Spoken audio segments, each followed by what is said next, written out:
ადამიანს სინდისიც აქვს და მეტნაკლებად ჟულით შეუძლია წაიკითხოს და გაიგოს.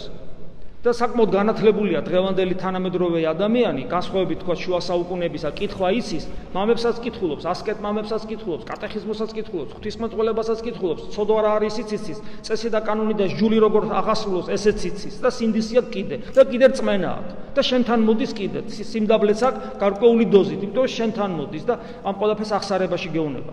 და არ არის საჭირო ჩვენგან მაგალითად არსებობს განსაკუთრებული შემთხვევები, მაგრამ არ არის საჭირო მაინდა-მაინც, ესე იგი, მორალის კითხვა და თითისქნება და წესების და კანონების გახსენება მისთვის და რაღაცების აკრძალვა.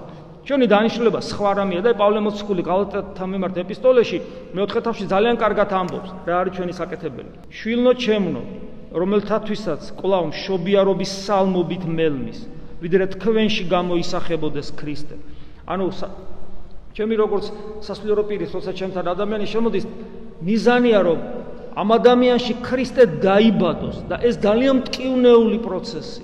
ძალიან ახსარება, ამიტომაც არის მძიმე, რომ ადამიანები რო შემოდიან გულწრფელად, მაგრამ მათი შინაგანი სამყარო ეწინააღმდეგება ქრისტეს გულში შეშვებას. მათ არავითარ შემთხვევაში არ უნდათ ქრისტე გულში შეუშვათ.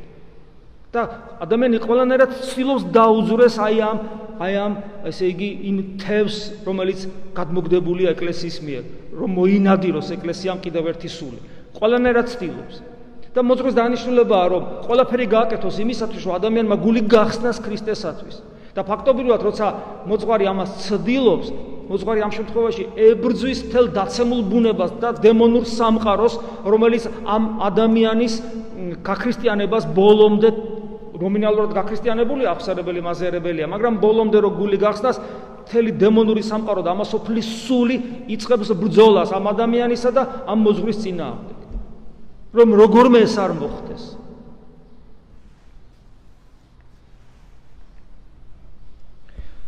მაგრამ ჩვენი საბრძოლველი ეს არის. გარკვეული, რა თქმა უნდა, მოძღვრებს ამ შემთხვევაში დიდი პასუხისმგებლობა გვაქვს. და ეკლესიაც სწორედ ეს არის. ეკლესია არის იმ ადამიანთა ერთობა, ვინც ვირწმუნეთ, რომ იესო ქრისტე არის ღმერთი.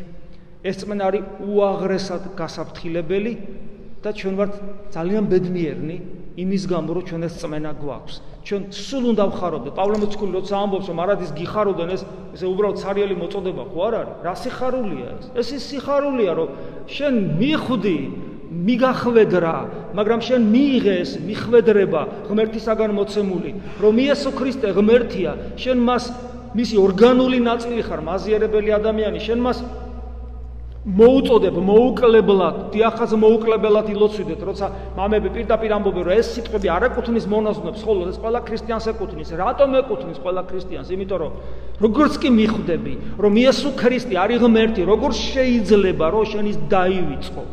რომ ღმერთია, რომელიც სად არის, შენს გულთან დგას, რეკს, რომ ეგების ვიღაცა მისმინოს და ნუ თუ შეიძლება ღვთის ეს თავდაბლურად ნათქვამი ეგების შენში რეალიზდეს ისე, რომ მას კარები დაუხურო.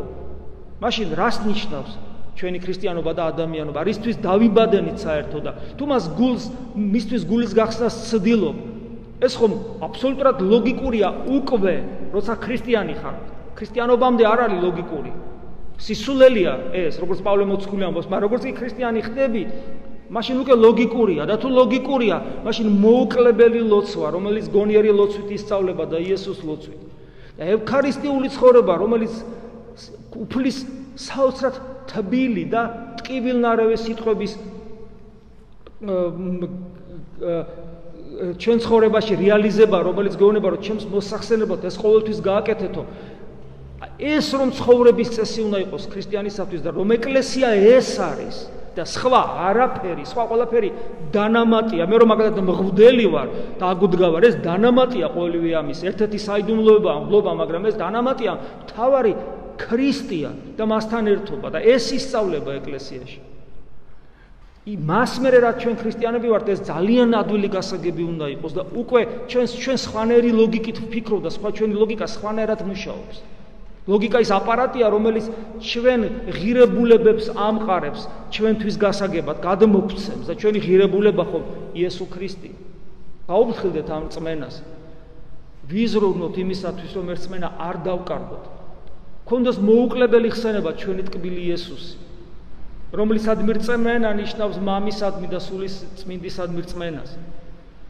და ვიღვაწოთ იმისათვის, რომ ეს ყველაფერი ბოლომდე შევინარჩუნოთ, უკანახდელ ამოსუნთქვამდე, იმიტომ რომ სანამ ჩვენ ხორჩი ვიმყოფებით, ეშმაკი თავს არ გვანებებს. არც ღმერთი არ გვანებებს თავს, სანამ არ გვაცხონებს.